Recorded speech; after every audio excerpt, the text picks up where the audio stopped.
আসসালামু আলাইকুম। আশা করছি সকলে ভালো আছেন। আজকে আমাদের গন্তব্য ৫ টাকার নোটের সেই কুসুম্বা মসজিদ, যেই মসজিদটি আমরা বিভিন্ন সময় দেখতে পাই। মসজিদটি দেখার জন্য বিভিন্ন সময় ডেট করলেও বিভিন্ন কারণে যাওয়া হচ্ছিল না। তারপর আজকে আমি সকালবেলায় রওনা হয়ে যাই সেই মসজিদের উদ্দেশ্যে। আজ 6:30টার দিকে আমি রেলগেটে চলে আসি। রেলগেট থেকে এখানে অনেক ধরনের বাস পাওয়া যায়। এখান থেকে রাজশাহী নওগাঁর গাড়িতে চেপে করে একদম কুসুম্বা চলে আসি। চলে আসার পরই দেখতেই পাচ্ছেন এখান দিয়ে অনেক মাটির বাড়ি রয়েছে। বাস থেকে নামলেই একটু সামনে এগুলেই এই মসজিদটি দেখা মিলে। মসজিদটি আপনি অনেক দূর থেকে দেখতে পাবেন। যখন আমি রাস্তার কিনারে ছিলাম তখনই আমি দেখতে পাচ্ছিলাম এই মসজিদটি। মসজিদের সামনে এই মসজিদটির সংক্ষিপ্ত ইতিহাসও লেখা ছিল।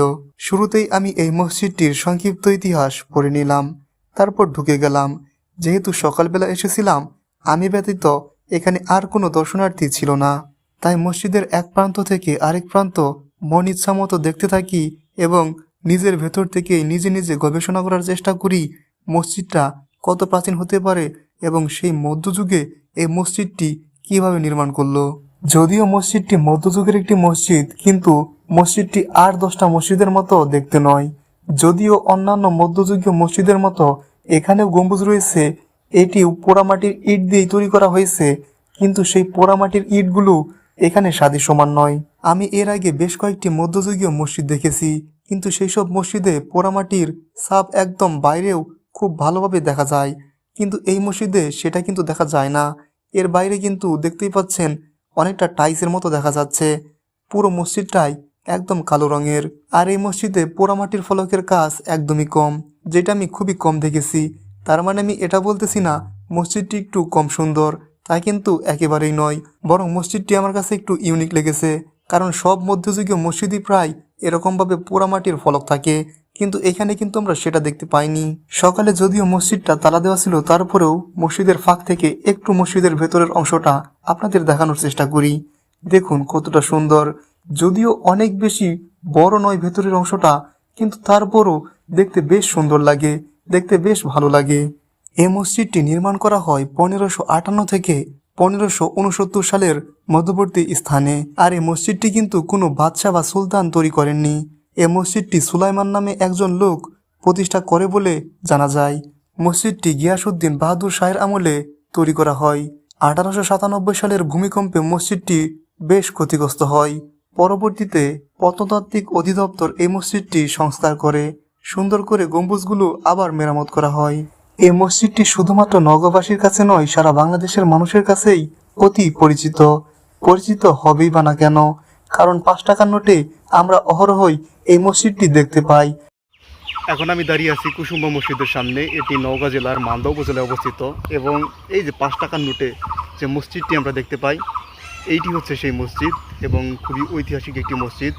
এটি তৈরি করা হয়েছে 1558 সাল থেকে 1569 সাল পর্যন্ত লেখা। তো এই সময়কালের মধ্যেই তৈরি করা হয়েছে এই মসজিদটি। অর্থাৎ বুঝতেই পারছেন এটি একটি মধ্যযুগীয় একটা মুসলিম স্থাপত্য রীতি, দারুণ একটা মসজিদ এবং আমার কাছে এটা খুবই ইউনিক লাগতেছে। কারণ এর কারুকাজ সাধারণত আমরা পোড়ামাটির যেগুলো ফলক দেখি, যেমন বাঘা মসজিদ হোক, আতিয়া মসজিদ বা যেগুলো মধ্যযুগীয় যেগুলো মানে আর কি মসজিদ আছে, সেসব মসজিদ অনেকটা লাল কালারের হয়।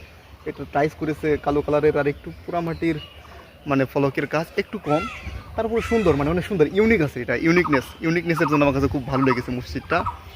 আর আমার ইতিহাস সম্পর্কে খুব জানতে ভালো লাগে, সেই জন্য মসজিদটি এসেছি, ঘুরতেছি, দেখতেছি, খুব ভালো লাগতেছে। মানে খুবই ভালো লাগতেছে। কোনো মানুষ নেই, একদম সকালে এসেছি, একজন মানুষও নেই, আমি একা, সেই জন্য আরও বেশি ভালো লাগতেছে। আর এই যে সামনে একটা দিঘি, আমরা যদি একটু লক্ষ্য করি প্রত্যেকটা রাজবাড়ি এবং প্রত্যেকটা মসজিদের সামনেই আমরা দেখতে পাবো এরকম দিঘি নির্মাণ করেছিলেন কিন্তু রাজারা বা বাদশারা যারাই থাকুক, তারা কিন্তু এরকম দিঘি নির্মাণ করেছিলেন।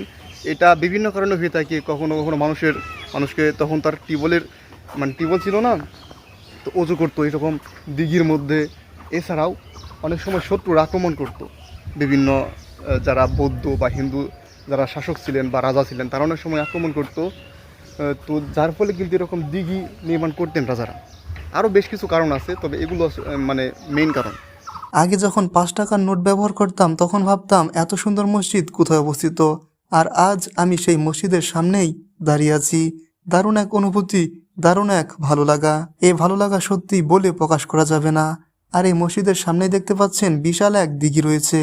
আমরা যতগুলো মধ্যযুগীয় মসজিদে ভ্রমণ করেছি সবগুলো মসজিদের সামনেই এরকম দিঘি দেখতে পেয়েছি। এই দিঘিগুলো বিভিন্ন কারণেই খনন করা হতো, বিশেষ করে মানুষ যেন এখানে অজু করতে পারে সেই জন্য এই দিঘিগুলো তৈরি করা হতো। এছাড়াও হিন্দু, বৌদ্ধ কিংবা খ্রিস্টানদের আক্রমণের হাত থেকে রক্ষা পাওয়ার জন্যও এই বিশাল বড় দিঘিগুলো নির্মাণ করা হতো। সত্যি বলতে মসজিদের কারুকাজ এবং মসজিদের স্থাপত্য শৈলী সব কিছুই অনন্য। এটি বেশ ইউনিক এবং সৌন্দর্য ভরপুর।